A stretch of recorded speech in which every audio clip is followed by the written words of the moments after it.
Bismillah, Assalamualaikum warahmatullahi wabarakatuh. Perkenalkan nama saya Rifki Ramzi Hidayat.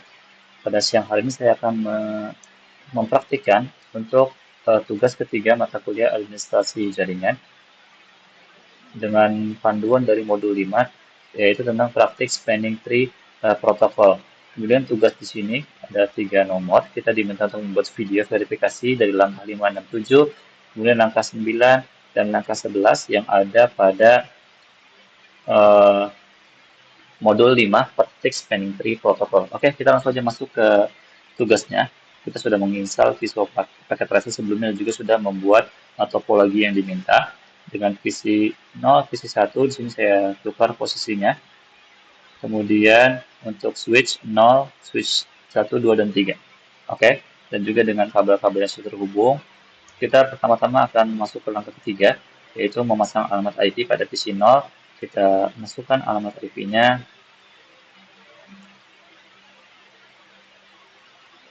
Di sini kita masukkan 19.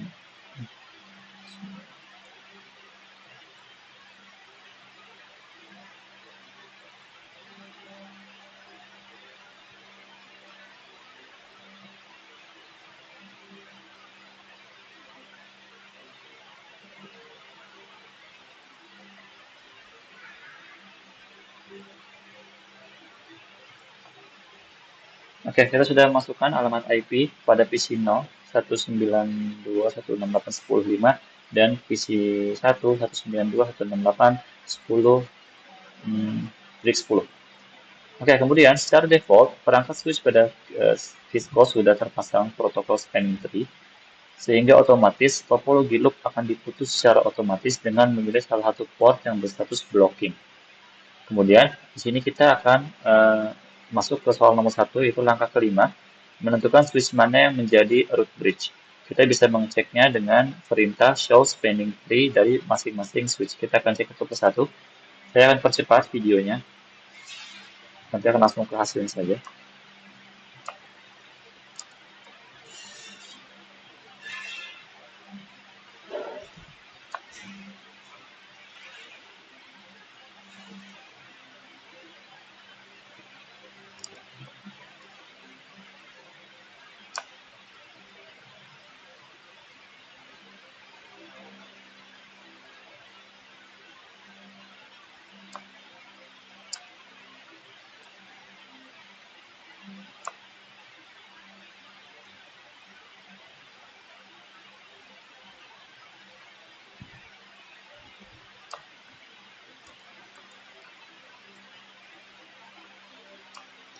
Oke, kita akan cek satu persatu.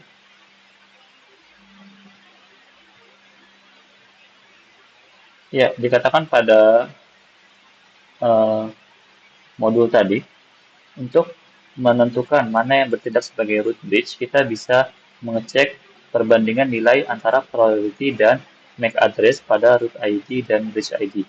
Jika sama, nanti akan menjadi bridge, dan jika berbeda, akan menjadi non-bridge. Kita akan cek di masing-masing switch. Di switch 1, di sini antara root ID dan bridge ID-nya address-nya berbeda, maka dia berstatus non-root bridge.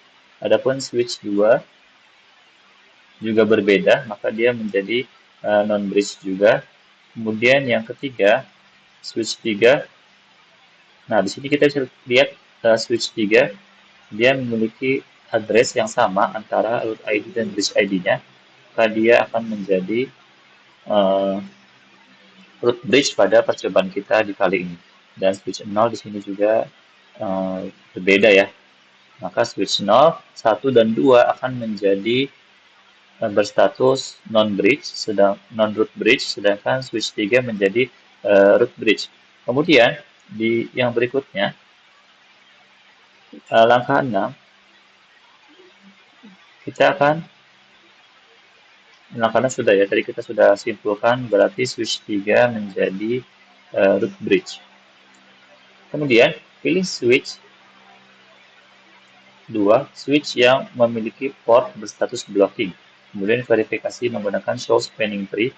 Di sini kita bisa lihat di switch 2, ya. Dia ada yang berstatus block, yaitu di port 0.0 garis miring 23. Kita coba cek. Ya, di sini ya, di port yang terputusnya di port 0/23. Oke, kemudian ini sudah selesai untuk soal nomor satu. Terlihat di sini F0/23 berstatus blok ini ya, sesuai dengan warnanya juga di sini. Oke, kemudian kita masuk ke soal nomor 2. Tapi sebelumnya kita masuk dulu ke soal nomor langkah ke-8. Dalam kondisi normal, lalu lintas data dari PC 0 ke PC 1 akan melewati switch-switch yang terhubung ini. Nah, maka kalau diputus, maka dia akan berpindah. Kita akan cek dulu, membuktikannya dengan perintah ping dari PC 0 ke PC 1. Kita coba. Kita akan ping dengan strip T untuk menghasilkan hasil yang terus-menerus berjalan 16.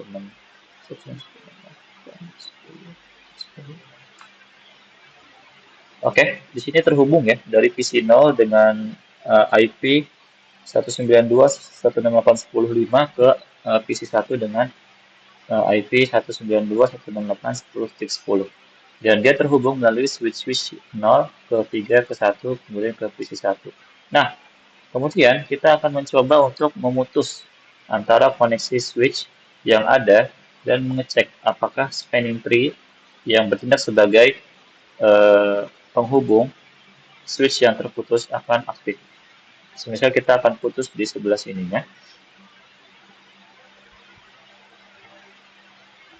kita akan coba putus jalur di sebelah sini, ya. Lalu kita cek di PC0 tadi. Di sini akan keluar request time out, yang berarti koneksinya terputus antara PC 0 dan PC 1 karena tadi kita sudah delete untuk jaringan yang ada pada switch 1 dan switch 3. Nah, kemudian langkah 10 sudah selesai. Kita akan memutus switch 1 ke switch 3. Sudah terputus. Kemudian langkah 11, lihat kembali perintah ping sebelumnya. Ketika jalur di antara switch 1 dan switch 3 diputus, koneksi antara PC 0 dan PC 1 juga terputus. Tetapi secara otomatis, spanning tree protocol akan mengaktifkan port yang terdapat pada switch 2 sehingga koneksi PC 0 dan PC 1 akan terbentuk kembali. Oke, kita akan tunggu. Nah, di sini sudah muncul kembali, sudah berwarna hijau. Lalu kita akan cek untuk koneksi lagi. Nah, yang tadinya request timeout, dia sudah kembali ke normal, sudah terhubung kembali.